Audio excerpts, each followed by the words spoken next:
Cosas inútiles que tienes que saber. Donde te enseñamos cosas que no te van a servir de nada, pero siempre es bueno saber.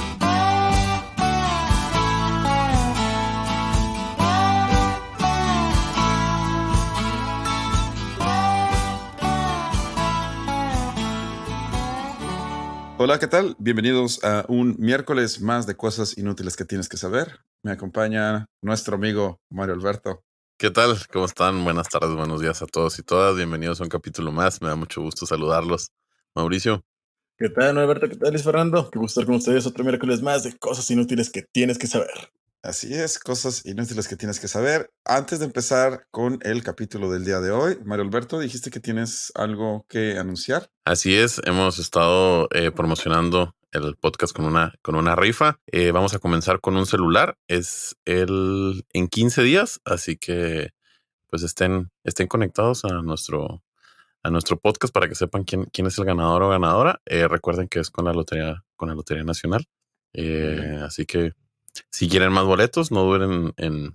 Apenas te iba a decir, ¿de qué manera puedo, si quisiera conseguir boletos o algo, cuál es la mejor forma de hacerlo? Si quieren más boletos, no duden en contactarnos al 639-176-7668. Otra vez, la delicia 639-176-7668. Ahí pueden obtener boletos para la rifa. Es una rifa para todos los radioescuchas de cosas inútiles que tienes que saber. Recuerden que son 3. Primero un celular, después una tablet y por último una recámara ya por noviembre.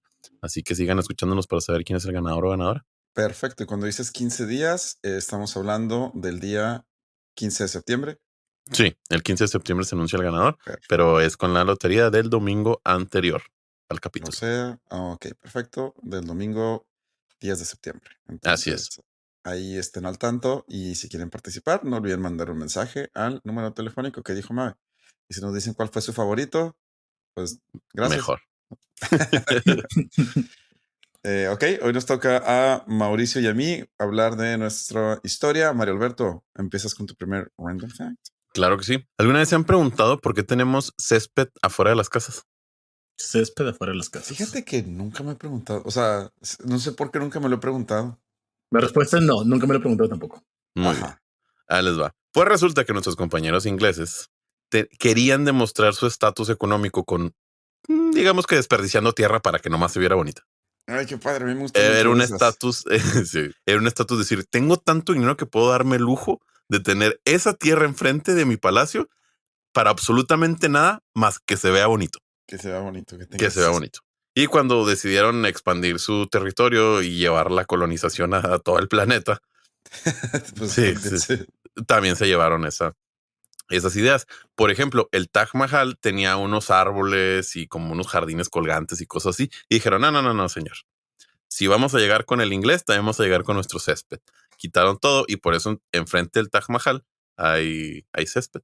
Hay césped. Hay césped. Wow. Sí. Y nadie adoptó esto mejor que los americanos. Por eso es tan popular los césped en Estados Unidos. Qué interesante. Sí, es Y para por eso demostrar ahora estatus. gastamos Sí, ya sé. litros y litros de agua Exacto. en regar el césped para Ajá, tener es un lo que césped decía. verde en medio del desierto. Exactamente. Phoenix, hola. Ok, bueno, perfecto. ¿Les parece si empiezo con mi historia? Vámonos. Que de hecho tiene que ver con la colonización y la expansión. Pero eso viene después, porque la historia no empieza ahí. A España le gustan mucho de esos.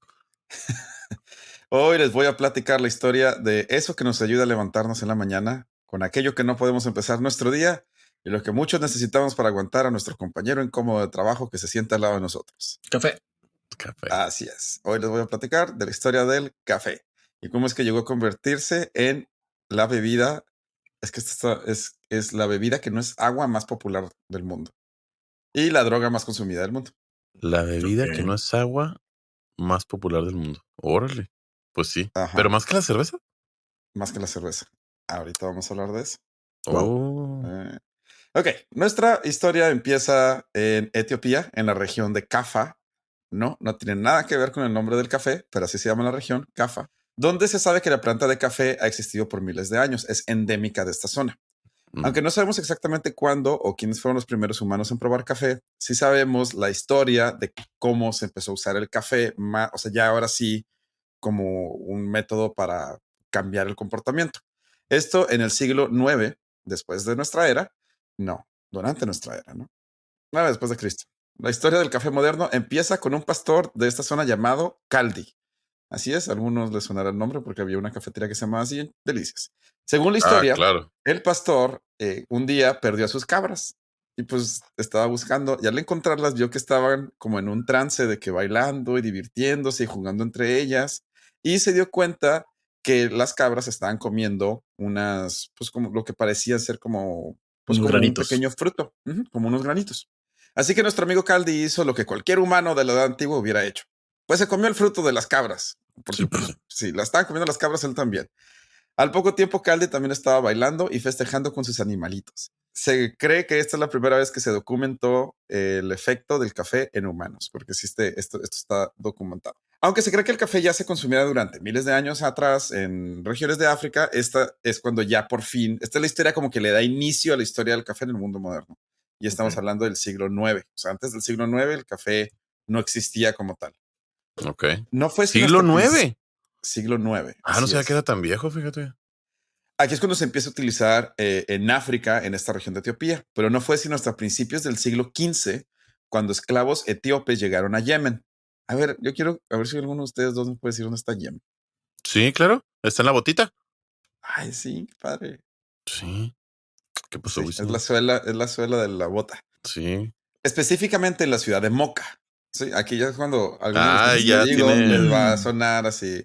Donde se volvería muy popular entre los musulmanes, ya que se volvería la bebida predilecta durante los rezos nocturnos para no quedarse dormidos. Ya ves que en ciertas como que divisiones de la religión musulmana se tienen que despertar a Ujú. ciertas horas a rezar. Entonces se volvió muy popular porque se despertaban todos cansados, se tomaban su tacita de café y ya. Como Pues, nuevos. exacto. Y además, aquí es cuando se descubre, en estas regiones en la que se descubre que si en lugar de comer el fruto directamente del árbol, lo pasas por un proceso de tostado, el efecto dura más y el sabor es más placentero, Vaya, vaya. dando origen así a quizás la planta de café más popular del mundo, Coffea arábica, que representa el 60% del café producido hoy en día. O sea, esta subespecie de la planta del café que se originó aquí en Yemen, traída por los etíopes. Los yemeníes nombraron la bebida kawa, que significa vino en el idioma local, y se cree que de aquí viene el nombre que todos conocemos hoy en día de café. ¿Cómo? Ni idea. Ah, No, no se crean, no, sí, no, no, sí. sí sé por qué, sí sé por qué. Ah, ok. Se supone que viene del árabe kawa, que significaba vino. En turco se convirtió en kava, Ujú. kava con V. Y a su vez, cuando fue introducido en Europa, fue por los holandeses, que los holandeses pronuncian la V como f. Entonces se cree que de aquí viene café. Y ya de ahí todos los idiomas europeos agarraron este café y lo pusieron ¿Quién, coffee, quién pronuncia café, la B con como F? los alemanes y Así los los alemanes, holandeses. ¿verdad? Los Sí, me alemanes y acuerdo los porque holandeses. había una señora que conocí cuando decía when, de cuándo, decía fuen. Sí, Mm, porque ellos pronuncian la W como P, pero la V como F. Fuen. Bueno, Ento- sí, claro. Entonces de ahí viene, pues sí, nuestro amiguito Johan me decía bici. mm, Allá, Al principio me decía bici.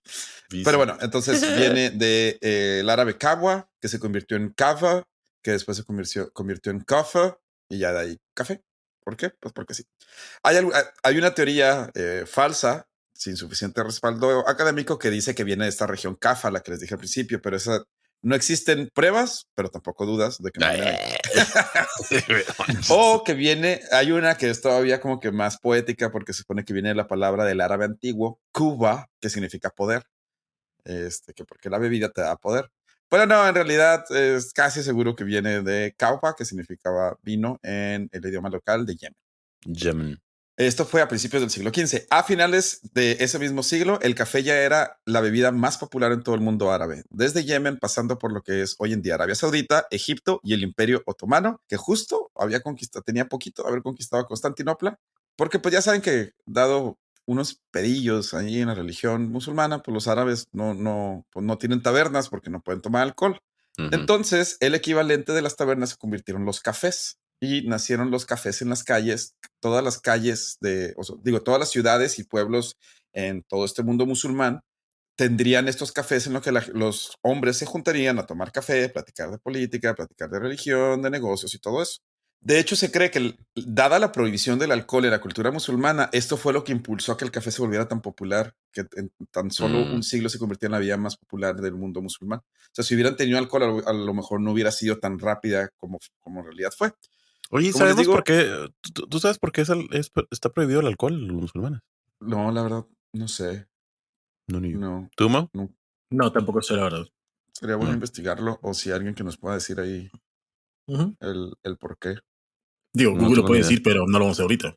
No lo vamos a hacer ahorita, No. definitivamente. Pero bueno, como les digo, para en cuestión de años, todas las ciudades y pueblos del mundo árabe vieron la aparición de estos pequeños establecimientos donde se juntaban, fumaban juca y tomaban café, hablaban de política, religión y negocios.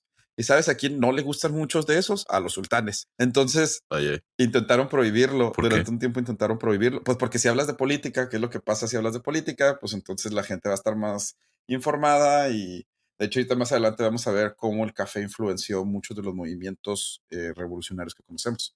De hecho, Ok. el café se volvió tan famoso que en Turquía existía un motivo de divorcio que era el de no proveer suficiente café para la casa.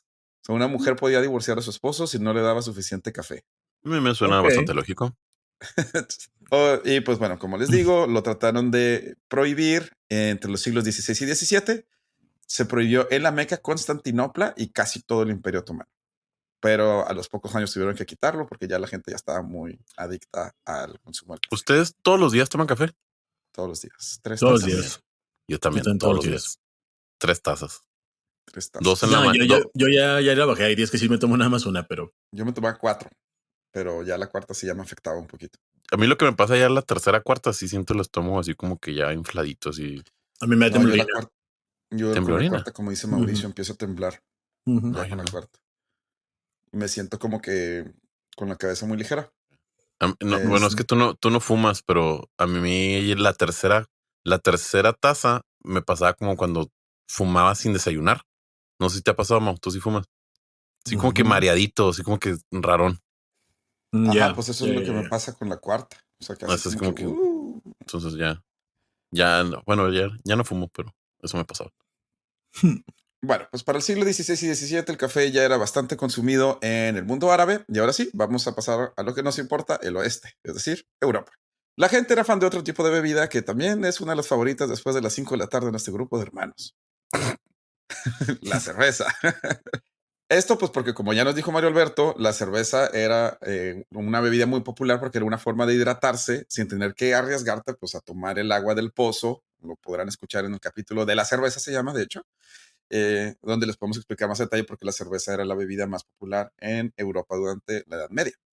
Pero bueno, obviamente el beber cerveza pues tiene peores efectos para el cuerpo que beber café. Así que en el siglo XVII, cuando llegaron los granos de café en barcos mercantiles holandeses y venecianos, esta nueva bebida ofrecería de igual manera una forma más segura de tomar agua sin todos los efectos negativos del alcohol.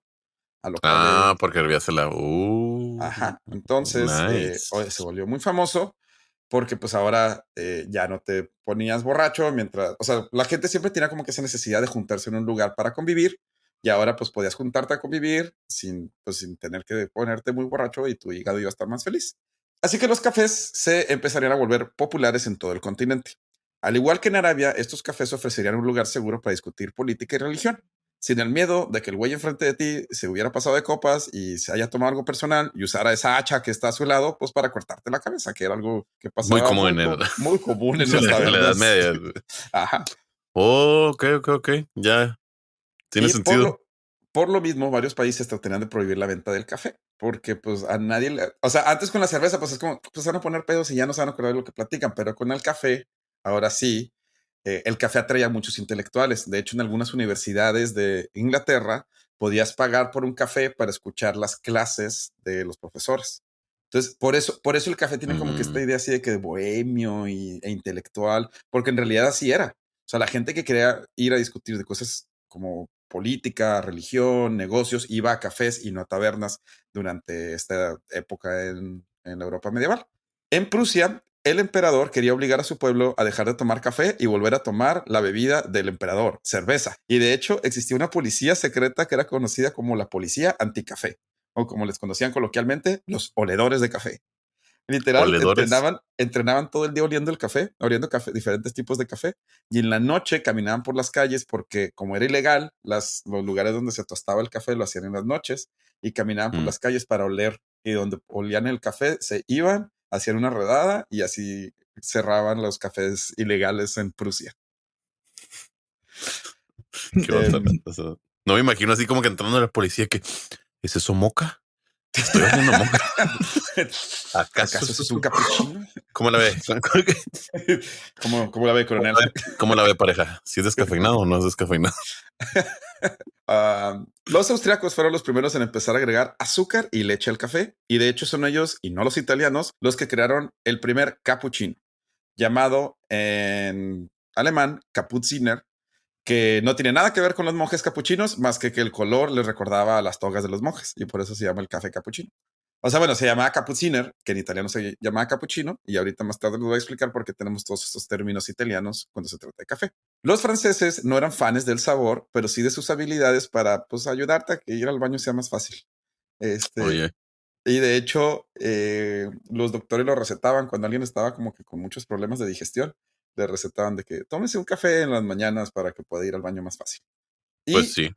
ahora sí, Oye, un entramos. café y un cigarro a las 8 de la mañana, yo te aseguro Sí, sí, que sí, sí. sí, sí visitas el baño. Sí, sí, sí, sí, pues sí. Eso fue por lo que se volvió muy famoso en Francia. Y de hecho, aquí es donde ya empezamos con las otras propiedades del café, que no son simplemente cómo nos hace sentir, porque estos cafés se convertirían en una parte crucial del inicio de la Revolución Francesa, ya que aquí es donde se juntaban todos los líderes de la revolución, y de hecho fue desde el Café de Faux que Desmoulins da su famoso discurso que iniciaría el movimiento de la toma de la Bastilla, que dio inicio a la Revolución Francesa. O sea, él estaba en el café con sus amigos, se sube a la mesa, da el discurso en el que invita a todos a derrocar a los nobles y a los 2 días toman la Bastilla. Órale. Todo originado en un café. Lo mismo estaría pasando del otro lado del Atlántico, en la Norteamérica británica, en el que un grupo pues ahí, de amiguillos se empezaría a juntar en cafés para hablar de la independencia de Estados Unidos. Y también la independencia se planearía en cafés en la Norteamérica británica. Órale. Y comercial, vean la serie de Adams. Adams, no lo he Adams visto. de Ok. la independencia de Estados Unidos. Ah, sí, ya me lo habías dicho. John No, Adams. qué, qué serio. Sí, está muy Bueno, padre. perdón. Pues de hecho él es de los que estaban en el café. Sí, por eso me acuerdo. Si les gusta el derecho, es de las mejores series. Bueno, yo no sé, y ahí como que te enseña un poquito de cómo nació el La Carta Magna de Estados eso, güey. Unidos. Ah, qué Está chido. cool. ¿Y sabes qué no temo? ¿Qué? Hay cosas que usamos igual en el club. Pues sí. Sí, pues son las reglas de Robert. Ajá, sí, eso me llama mucho Sí, la sí, sí, atención. claro. La regla de Robert es el parlamento. Son las reglas de parlamento que vienen desde la época de Maquiavelo, güey. O sea, O sea, secundo la emoción, así. Eso sí, sí, sí, la emoción. Sí, sí, se me sí, hizo sí muy es. interesante, pero Sí, bueno, está volvamos cool. al café, perdón. Bueno, el café es lo que empujaría a muchos países europeos a buscar alguna fuente del mismo que no fuera controlada por el Imperio Otomano, porque hasta este momento el café solo se producía en Etiopía, en Yemen y nada más. No había otros lugares que produjeran el café. Y es así como Holanda, Portugal, Francia empiezan a explorar el sur y el sudeste asiático, moviéndose los más populares, y perdón, y el Reino Unido también. India, Indonesia, Papua Nueva Guinea se volverían los lugares más populares, dado que el clima era beneficioso para el café. Y del otro lado, Francia, España y Portugal expandirían el café a sus nuevas o no tan nuevas colonias en el hemisferio occidental. Uno de los mayores motivos de la llegada de esclavos africanos al Caribe y a Brasil fue precisamente para cultivar esta planta. Mm. De hecho, Haití, que era conocido en ese entonces como Saint-Domingue, producía el 60% del café consumido en Europa, más o menos en el siglo XVIII y XIX. Y dada que la isla no tenía mucha población nativa, los franceses traerían esclavos africanos para trabajar en ella. Y curiosamente es esto, o sea, lo que trajo a los esclavos africanos a Haití es lo mismo que inicia el movimiento de independencia de Haití gracias a la Revolución Francesa. La mayoría de los esclavos que todavía trabajan en plantaciones de café se levantan en armas e independizan Haití, convirtiéndose en el segundo país en independizarse en el continente en 1808. Y es por eso que la isla tiene una mayoría de su población afrodescendiente, por el café.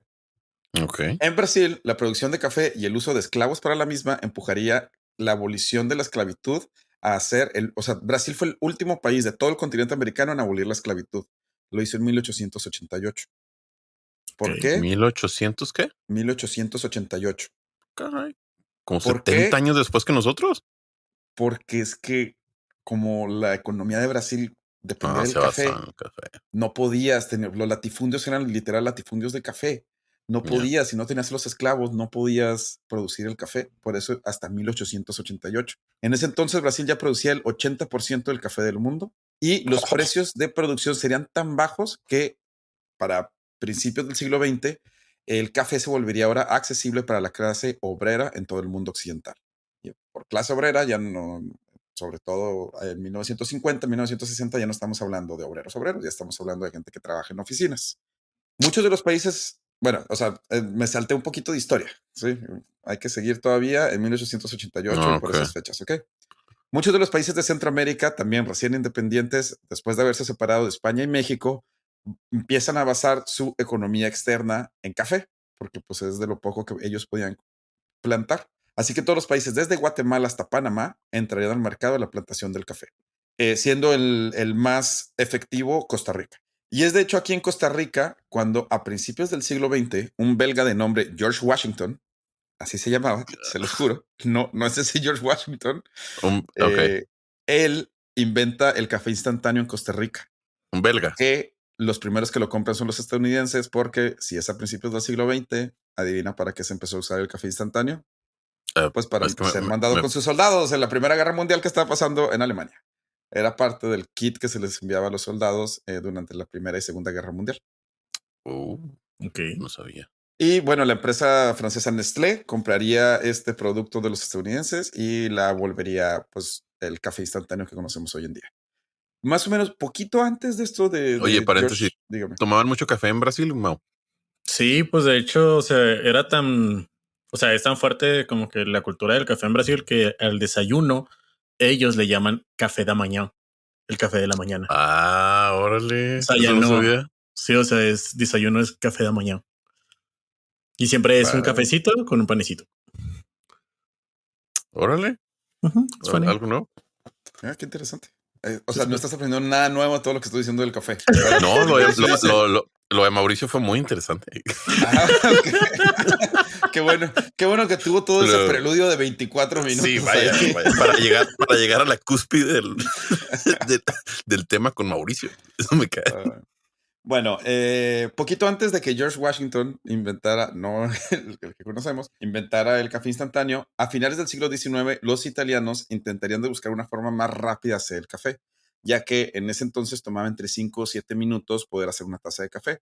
Y es así como inventan la máquina de espresso, la cual bajaría el tiempo de espera a 30 segundos.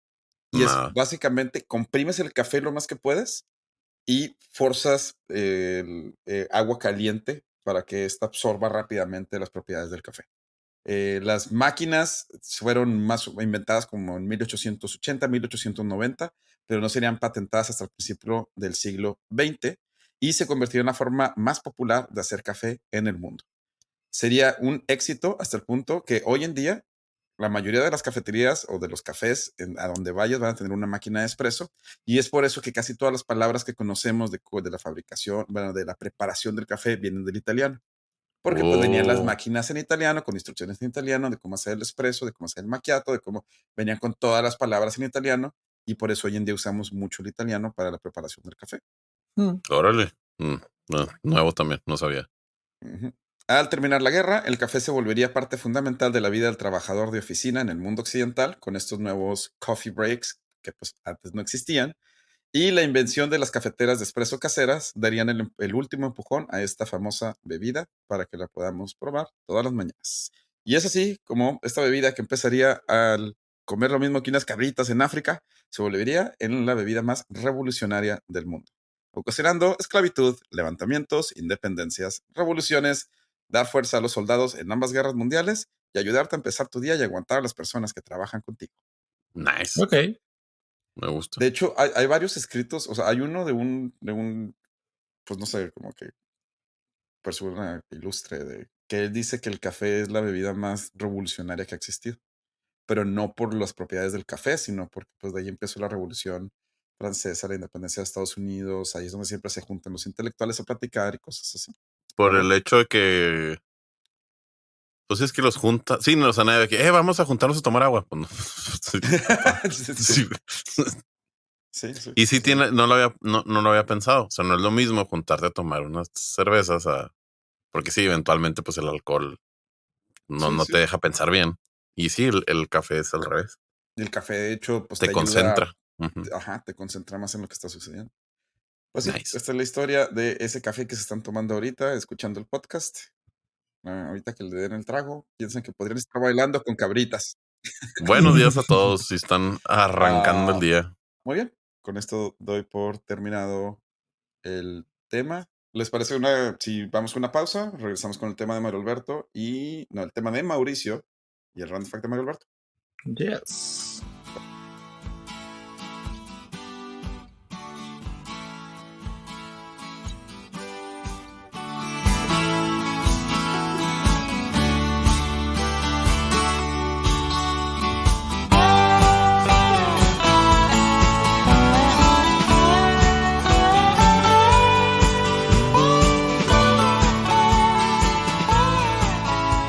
Ok, y estamos de regreso después de haber aprendido de dónde viene el café. Mario Alberto, ¿cuál es tu siguiente random fact? Ahí les va. ¿Se han preguntado cuál es el vuelo comercial más largo del mundo? Sí, pero Mm, no voy a decir nada. Ok. Se trata del trayecto desde Singapur hasta el aeropuerto John F. Kennedy en New York. Recorre 15,343 kilómetros y tiene una duración aproximada de 18 horas con 50 minutos. No, ouch. no. A mí lo Ouch. más que me tocó fueron 15 ¿15 horas? horas. ¿De dónde, a dónde? Shanghai. ¿Qué volaste? Dallas, Shanghai. ¿Nueva York, Shanghai? Dallas. ¿Dallas, Shanghai? De hecho, mi decisión era pasar esas 3 horas en el aeropuerto de Los Ángeles o pasarlas en el avión. Mm. O sea, podía volar a Los Ángeles y luego volar de Los Ángeles, pero eran 3 horas de espera, o volar a Dallas y Ujú. ya. No, pero unos 18 horas. Oye, pero ¿y en 15 horas o sea, te dan cena y desayuno? ¿O cómo está? Ujú. La verdad es que después de 10 es lo mismo. No te importa. Pues Es sí. tanto tiempo que. No, en el 18 yo creo que hasta te dan cena. Cena, desayuno y comida. Yo digo que sí deben de dar 3 platillos en uno de 18. A mí se me hacía en botana que cuando fui a Madrid, por ejemplo, hice 11 horas, pero cuando fui a Sao Paulo, hice 9:30. O sea, casi lo mismo. Casi lo mismo. Pues sí. Ujú. Pues que uno es horizontal y el otro vertical. Pues Ajá. sí, está raro, sí está raro, sí está raro. Oye, y luego también en las mañanas, pues obviamente pues nadie se baña ni nada. Te dan como unas Ajá. toallitas, Sí, te dan unas toallitas para que unas te hagas toallitas así. para que te limpies. Sí. Sí. Sí, sí, te sirven. Y te despiertan. Haz de cuenta que cambian las luces del avión. Ujú, Cuando sí. se supone que es la cena, las ponen así como más tenues, más oscuras. Y de día las ponen de que naranjas, amarillos, para que simule, para que tu cerebro como que diga, ya es de día. Oh, No ya, sirve ya, para ya. nada. Mauricio, ¿te parece si empezamos con tu tema muy interesante que dices que va a estar? Claro que sí. Ya este se le titula como el de la máscara de hierro. ¿Ok? Ok, Va. Vamos ubicándonos. Francia, a finales del ok, siglo XVII. ok, Década de 1680. ¿Ok? Ok. ok. Por orden directa del monarca Luis XIV, decimocuarto, para Luis Fernando, también No, conocido 14 como está. el Rey Sol, un hombre fue encerrado en la ciudadela de Santa Margarita bajo la constante vigilancia del famosísimo e importante mosquetero retirado Benigne d'Auvergne de Saint-Mars. Saint-Mars. Ajá, Ok. sí. Quienes al parecer, antes de ello, ya habían estado en otras fortalezas como el Pinerolo y el Exiles en los Alpes. ¿Ok? Ok. Entonces No tenemos estaban una esquiando, triada. ¿verdad? Supongo. No, no, estaban en ¿No? fortalezas, en una cárcel encerrado este Ah, man. Sí, ¿y no se estaba salen a feo. esquiar de vez en cuando? No, no, no. No, ok. Entonces aquí Bueno, ya tenemos una tenemos a triada. 3. Tenemos una Ajá, triada. El monarca, Luis XIV. Al mosquetero, Saint Mars.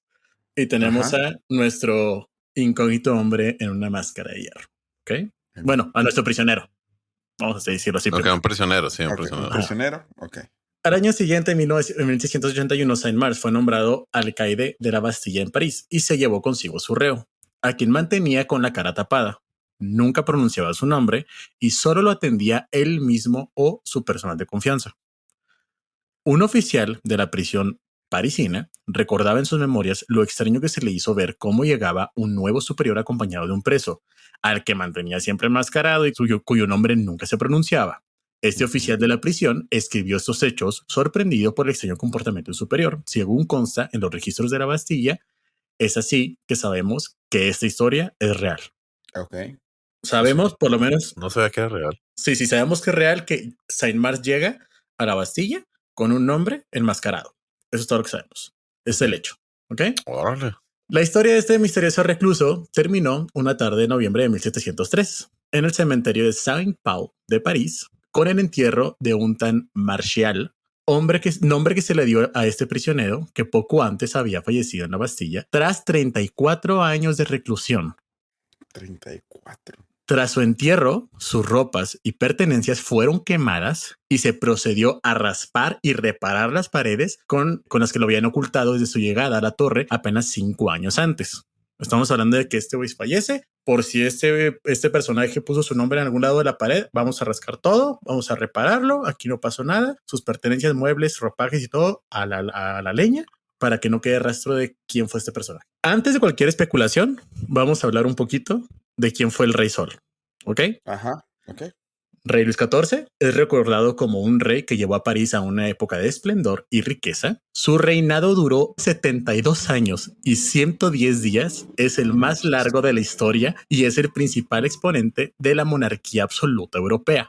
Sin embargo, todo este esplendor lo hizo con base en el despotismo, el abuso de poder, la pobreza de su pueblo y la gran protección a las clases privilegiadas. Esta situación hizo que contara con muchos detractores que no dudarían ni un segundo en usar o hacer notar cualquier teoría de conspiración en su contra. A este monarca es el que se le atribuye la frase de el Estado soy yo.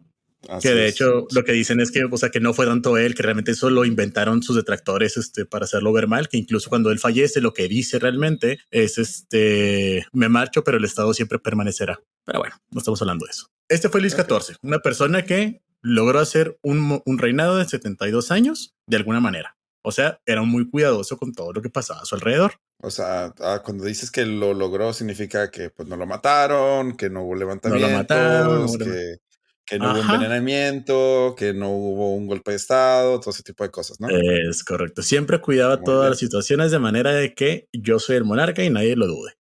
Es aquí donde nos empieza a surgir esta pequeña duda inmaculada. Y digo inmaculada porque hasta la fecha no se desconoce una realidad absoluta.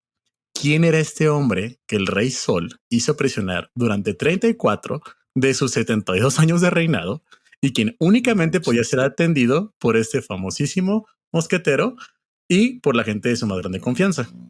No, pues bueno, no tengo ni idea. ¿Para qué vamos? Las teorías más comunes, las más así, las más dichas. Primera, dicen que era su legítimo padre, un amante de su madre que le haría perder el trono al no ser hijo de Luis XIII. ¿Ok? Yeah. Esa es la primera. Segunda, que el prisionero realmente era su hijo Luis de Borbón, quien fue desterrado de la corte tras haber sido descubierto practicando el vicio italiano, como se le llamarse a la homosexualidad en aquellas épocas. Luego, no sabía eso. Sí. ¿Así se le llamaba? ¿El vicio italiano? Sí. Sí. Yo creo que era ponerle catsup a la pizza, güey, o algo así. Luego, Luis de Borbón intentó recuperar su favor real en las campañas de Flandes, quien enfermó y falleció durante el asedio de Courtrai, aunque algunos creían que en realidad había sido encarcelado por su padre. Es de ahí donde sale esa máscara de hierro para que no lo descubrieran. Supuestamente. El duque de Beaufort también es otra de las teorías más fuertes. Este era un primo del rey que había sido uno de los líderes de la Fronda que entre 1648 y 1153 conspiraron contra el monarca durante su minoría de edad, distanciando... para todo esto sí, o sea, Luis entró a su reinado a los 4 años de edad. O sea, no llegas a 74 años de reinado nomás porque o 70 y tantos. Distanciado del rey, participó en campañas de ayuda a los venecianos contra el Imperio Otomano y encabezó el asedio de Creta en 1669. Murió en un combate, pero su cuerpo nunca apareció. lo que dio paso a la hipótesis sobre su secuestro y encarcelamiento por el rey, como venganza. Y por último, la más clásica también que había era simplemente alguno de los hombres como que lo cuernea a su esposa María Teresa de Austria. Pero pues a sí. ver, si fuera algo así, pues lo manda a matar y ya, ¿no? O sea, no es... Pues digamos que quería tener este sentido más de sufre. ¿Para Pues que te mato si te puedo torturar? yo creo que tiene más sentido que haya sido alguien que no puede mandar a matar. Exactamente. Estoy Ah, es de aquí coincido con donde eso. comienzan a refutar y empiezan a aceptar algunas teorías los historiadores. Ok. ¿Ok? Pero bueno, después de esto nos vamos a la leyenda del prisionero misterioso continuó con renovadas fuerzas durante el siglo XVIII. ¿Ok? Ya estamos hablando de ya pasó toda esta época y todo, pero la duda se mantenía incógnita. En el siglo XVIII, el tema de la máscara de hierro gana una extraordinaria popularidad entre los críticos del absolutismo. Y es aquí donde la historia tiene ya un impacto, ya no únicamente de lo que era en la corte, sino vamos hablando ya más de idealismos. De hecho, era tan idealista esta historia que se abrió un paso con esta leyenda. Para los ilustrados y los revolucionarios, el enmascarado era un ejemplo claro de la opresión y la tiranía que encarnaba el absolutismo monárquico del Rey Sol. Y como porque el Rey Sol trataría de tener algo que puede ser considerado una imagen contraria a él. Es lo que no tiene sentido tampoco. O sea, es únicamente una historia, Ajá. es algo que utilizaron No, como pero figura. tiene sentido. O sea, si es una figura, pues a final de cuentas se fue mandado a encarcelar por él. No quería que nadie supiera. Y eso, pues, es lo más totalitario del mundo. Ajá.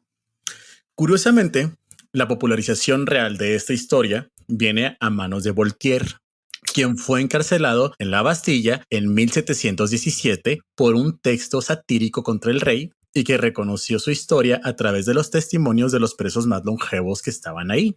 ¿Qué pasó? Ahora ya estamos hablando de tiempos Espérate, así del café. Voltaire es de la esa Revolución época. Francesa, ¿no?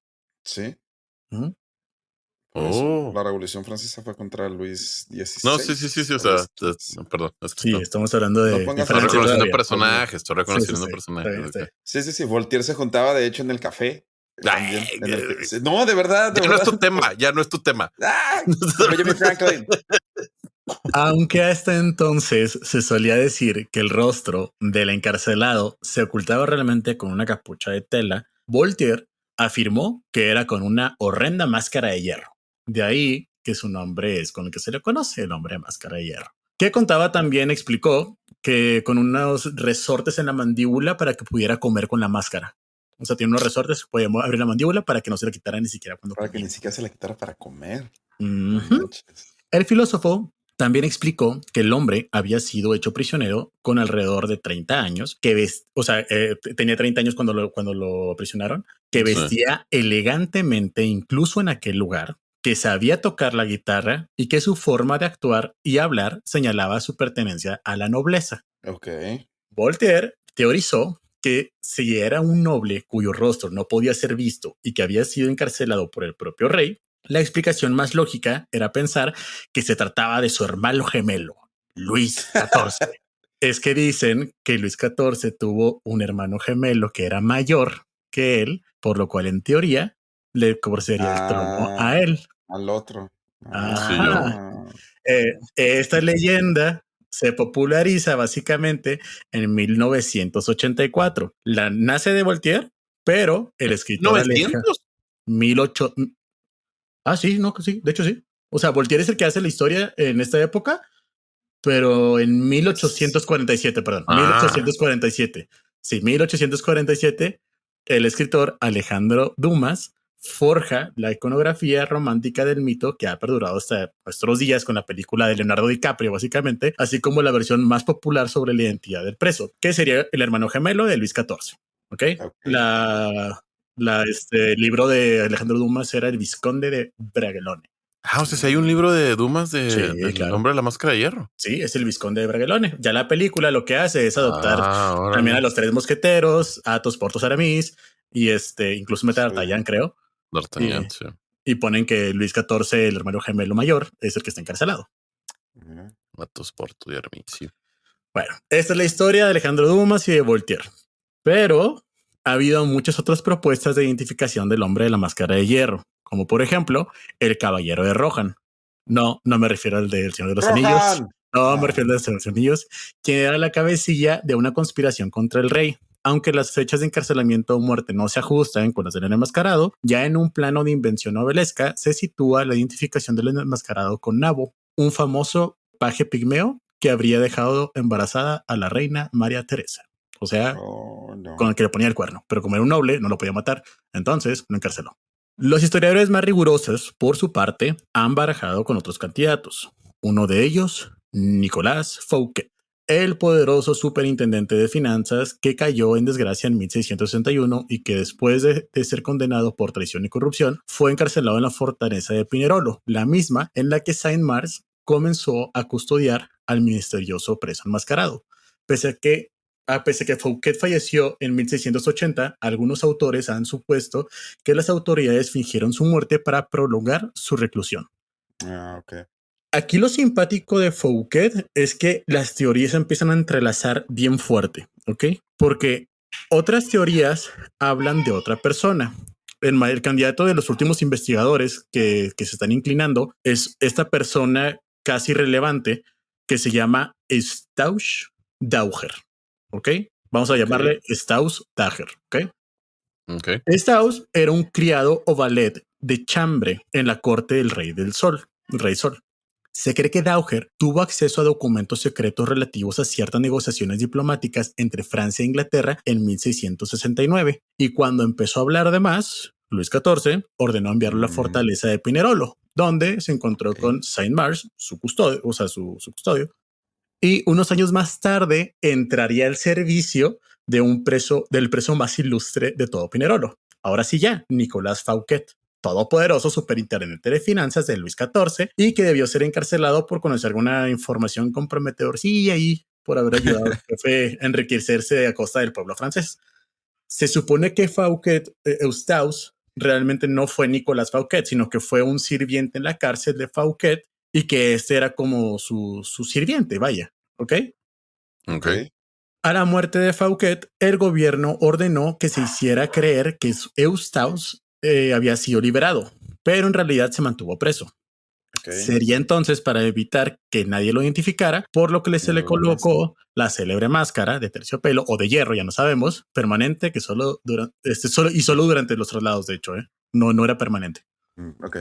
Ajá. Ahora, Eustace llevaba una máscara. Ahora, otros afirman que Eustace no tenía una máscara de hierro, sino simplemente una máscara de terciopelo negro que cubría la parte superior de su rostro y que siempre que podía ser visto cuando iba a misa, cuando estaba siendo trasladado, etcétera, etcétera, ¿no? Aquí empiezan ya las teorías a variar un chorro. Pero ahora sí ya, vamos a pensar un poquito más lógico y vámonos a las últimas teorías que hablan de quién realmente era este personaje que estaba enmascarado, que por lo último que dijimos se llamaba Eustace, ¿ok? Y bueno, pues básicamente recordemos nuestra triada. Tenemos a Luis XIV, al cual realmente no le debería importar tanto poder matar a una persona o no, más porque era absolutista, por lo que podía matar a quien es lo que me llama la atención. Se le importara. Tenemos al encarcelado, el cual definitivamente sabemos que existió por todos los récords que tenemos y sabemos por todas las teorías que se han hecho que en algún momento estuvo enmascarado. Pero tenemos al tercero, Saint-Mars, un mosquetero retirado, quien tenía a su cargo a los prisioneros más importantes de la historia y que de repente se le fueron muriendo y que se quedó únicamente con un prisionero llamado Eustace. El de la máscara. No tenía máscara realmente, supuestamente. En un intento por preservar su propia condición de carcelero, valiente e importante mosquetero al servicio del rey, Saint-Mars exageró la importancia de Eustace al dejar que la gente creyera que estaba custodiando a un prisionero secreto. Abundan los rumores de que podría haber sido Henry Cromwell, por ejemplo, el hijo de Oliver Cromwell, o bien el popular Duque de Beaufort, como lo hemos dicho anteriormente. ¿Ok? Tras su traslado a la isla de Santa Margarita, cerca de Cannes, Saint-Mars se llevó a Eustace con él, proporcionándole un elaborado modo de transporte, una silla envuelta en tela que se suponía que esto ocultaría a Eustace de los espectadores, pero en realidad simplemente atraía la atención de los curiosos. Según una fuente, Saint-Mars también hizo que Eustace usara una máscara para el viaje. Sin embargo, no se le había obligado a ocultar cuando viajaba a Pignerol ni cuando estaba al servicio de la celda con Fouquet. O sea, al parecer sí estuvo al servicio de Fouquet, pero pues todavía no tenía la importancia, o sea, no tenía que usar la máscara realmente porque era un don nadie. Saint Mars no había recibido ninguna orden de ocultar el rostro de Eustace, era simplemente otro medio para avivar el misterio que rodeaba a Eustace, por lo tanto, aumentar su propio prestigio. Finalmente, Saint Mars se convirtió en el gobernador de la Bastilla. Si bien Eustace inicialmente iba a quedarse atrás en la isla, Saint Mars insistió en llevárselo a París. En este punto, finaliza la comunicación oficial sobre Eustace, aunque se le menciona en los registros de un administrador de la Bastilla, el que hablamos ahorita al principio, que constató que el preso llegó enmascarado. Ahí es donde decimos, ok, sabemos que llegó enmascarado hasta la Bastilla, ok, que es cuando ya se habían muerto Fouquet, se habían muerto los importantes que tenía a su cargo Saint Mars y le quedaba únicamente este vato que había sido un sirviente de Fouquet básicamente. Se lo lleva, lo enmascara y empiezan todas las teorías conspiracionales de que es un gran, importante personaje secreto. Para que lo respeten. Sí. Es correcto, porque soy Saint Mars y sigo siendo importante y sigo estando al servicio del rey. En muchos sentidos, el hombre de la máscara de hierro fue la invención simple y sencillamente de Saint Mars. Un carcelero ambicioso incapaz de dejar de lado los estatus de celebridad que le había otorgado la custodia de prisioneros ilustres. En realidad, Eustace no era el prisionero real de la leyenda. Saint Mars había necesitado cubrir la cara del prisionero no para ocultar quién era, sino para ocultar quién no era. Y aquí es donde decimos que Voltaire tenía razón cuando se refería al encarcelamiento de Eustace, que decía: ningún hombre de importancia de Europa desaparecería así como así. Pues sí. Y esa es la historia del hombre con máscara de hierro que realmente era de tela. Esa última teoría está chida. Está chida la ironía de no para ocultar quién era, sino que quién no era. ¿Quién no era? Está chido. Ay, qué bueno que cerraste bien porque ya se estaba poniendo medio intenso. Sí, eso fue lo que logré cerrar, de hecho, en el tema del Fernando. Sí, nos dimos cuenta. Hay imágenes medio botanas de cómo se veía. Yo en realidad lo único que tengo en la mente es la película que ahorita dijo Mao del Leonardo DiCaprio. O sea, no le pongo otra cara a la historia. Pues sí, o sea, es que es la historia más famosilla. O sea, es la historia de Dumas, básicamente. Sí, y como pero entonces, Mauricio, a ver, entonces, sí existió. Sabemos que existió un prisionero enmascarado en la Bastilla, custodiado por Saint Mars. Ok. Sí, o sea, los archivos sí existen. La película está chida, güey. De hecho, está chida, veanla. Pues de hecho ahí matan a los mosqueteros en la historia. ¿A los tres? Bueno. No matan a D'Artagnan. A D'Artagnan, ¿verdad? Sí. Sí, no lo matan. Es que yo no he leído la historia. Yo no he leído a los tres mosqueteros, ¿ustedes sí? No. No really. Lo que he leído de Dumas fue el Conde de Montecristo. Porque en esa historia como que le dice que es hijo de alguien. ¿D'Artagnan? Pues se suponía que era hijo de el mosquetero que defendía al rey. Ajá, algo así. O sea, sí, alguien, sí. Es como que cuando en el clímax de la película le dices que en realidad eres hijo de alguien, por de la historia, algo así. Sí, pues le dicen que mataron a su papá, o sea, mientras defendía al rey. A tus portos y aramis. Está chido, ¿no? Muy bien. Muy bien, ok. ¿Sabes si tomaban café en la prisión o no? No, la neta no sé. Podrían, si hubieran querido. Ya existía. Ya existía. Existía. Menos mal. Sí. Oh, no. Qué bueno. Sí. De hecho, a lo mejor los escritos de Voltaire los hizo en mientras tomaba café, ¿verdad? Sí. Obvio. Te quedas muy bien. Ok, perfecto. ¿Les parece si vamos a una pausa y regresamos? Pero la verdad, mi favorita es la del hermano gemelo, ¿eh? O sea, si tuviera que escoger una, la del hermano gemelo. Es la más chida. Esa es la más chida. Esa es la que más me gusta. Sí, está cool. Esa y la del papá. Las dos están padres porque es como que hay un motivo bien así que... Tengo que ocultarlo. Ajá. Ok, bueno, les parece si vamos a una pausa y regresamos con el último Random Fact de Mario Alberto.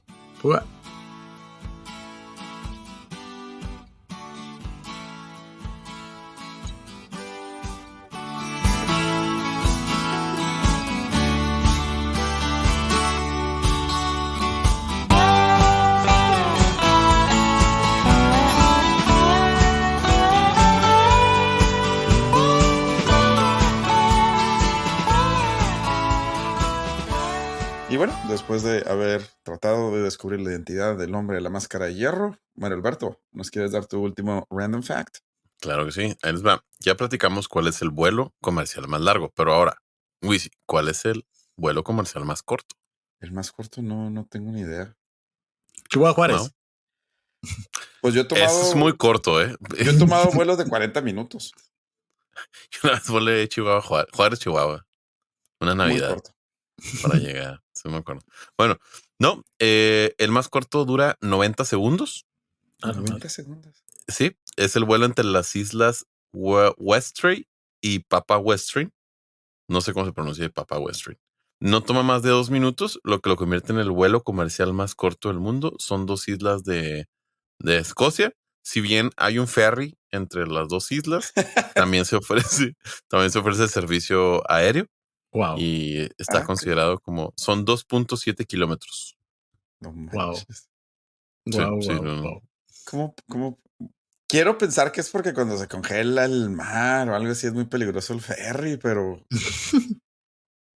no manches. En una isla viven 600 personas y en la otra 90. No No, mames. pues muy necesario. Sí, no, bueno. No, o No, sea, sí. lo dirás de broma, pero pues sí es muy necesario. O sea, pues, Pues sí. si le quieres, son 690 entre las dos. Y ese es el vuelo comercial más corto. Ok. Wow. No manches, 90 segundos. Que nada. No, Es no, muy no, no. impresionante. No, de hecho, bueno, no son aviones, es como que una avionetita. Sí, claro, sí. Debe ser mega subsidiado por. También. Pero sí, sí. No creo que comercialmente valga la pena, pues. Y como hay No. algunos, puedes rentar vuelos privados entre el aeropuerto de San José y de San Francisco. No sé cómo está O sea, eso. pues es que son parte de la zona conurbada los dos. O sea, como si volaras, no sé, de algún lugar del Estado de México al aeropuerto Benito Juárez. O sea, no sé, de Naucalpan para Benito Juárez. Solo porque te Ok. quieres, o sea, hay vuelos privados que hacen eso solo para que te evites el tráfico. Pues es muy común, ¿no? Pero con helicópteros. No, sí, pero este es vuelo. Es un avión, también una avionetita así, Órale. pero dura más de 90 segundos. O sea, bueno, muchas gracias por escucharnos. No se les olvide participar en la rifa y escucharnos la próxima semana. Y nueva Sale, modalidad. nos vemos. Pueden votar en Spotify. Así Ah, es. sí. Ya pueden votar en Spotify. Gracias, Spotify. Patrocínanos. Sí. Muchas gracias. Hasta luego. Chao, gente.